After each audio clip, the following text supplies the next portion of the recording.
Through my coaching, I realized that when I worked with men, it was easier. When I worked with women, I sensed there was a struggle that I was facing, right? Being a wife at the time and kids, I realized it was difficult to balance, right? How do you balance life, family, and business? So this is where IAMWOMANENTREPRENEUR was birthed. IAMWOMANENTREPRENEUR was birthed because of my own struggles. Struggle to balance. I had to look into how can I strategize my life so that I can do business and still have my family.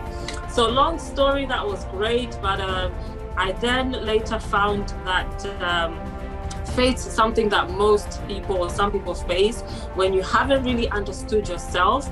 I then realized that my marriage wasn't working. My marriage broke down, and when my marriage broke down, again, it was a struggle. How do I go back into business? How I've portrayed myself to be a woman that balances. Can you imagine, Dr. Jones? A woman that balances, and then my marriage failed.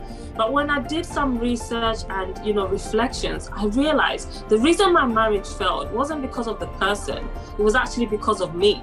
Primarily, I hadn't done the work of self-identity. I finished school. I didn't give myself time to know who I was. Growing up, it was just about objectively what community is saying, what society is saying. You finish your degree, you get married, X, Y, Z. So my self-identity work made me realize that a lot of women and some men face this issue of lack of self-identity. I started speaking to people about knowing who you are. It determines the decisions you make. It determines the relationships you're in. It even determines the business that you go into.